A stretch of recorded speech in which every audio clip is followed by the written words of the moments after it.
Happy Thursday. I hope you're having a good week so far. Staying cool. This one's going to be a little bit difficult to begin because the series that we're starting this Sunday, and I teased it this past Sunday, probably automatically creates this idea in your mind of what we're going to be talking about. The series is Overcoming.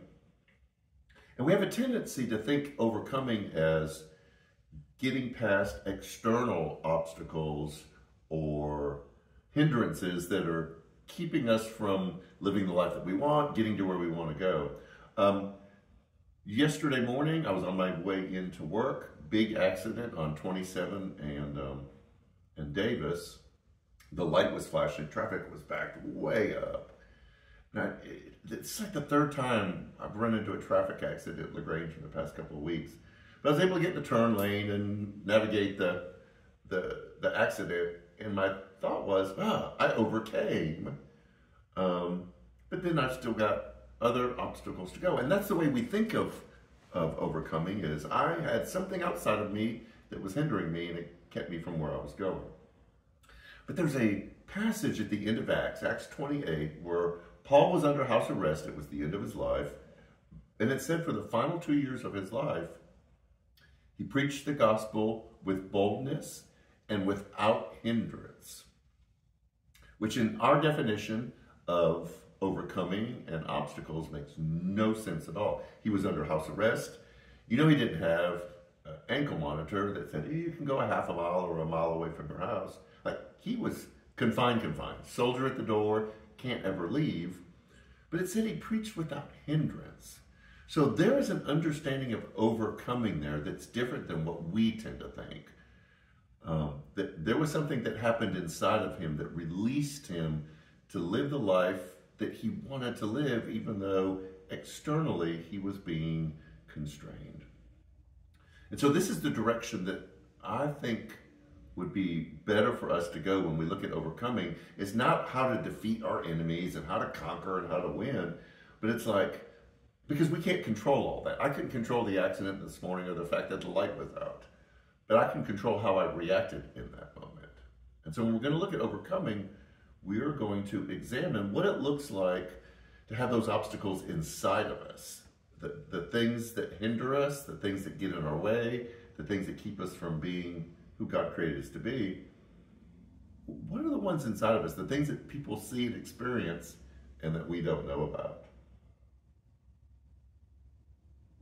And some of them will be the hard journey of discovering the things about us that we don't know.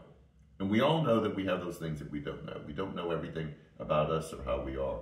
And so this overcoming series will be putting ourselves up alongside of people in Scripture, stories and accounts, where we won't be pulling out bullet points like we normally do, but we following their journey and going like, what did they do? How did they live? What did they observe along this journey that allowed them to overcome? And what was it that they overcame?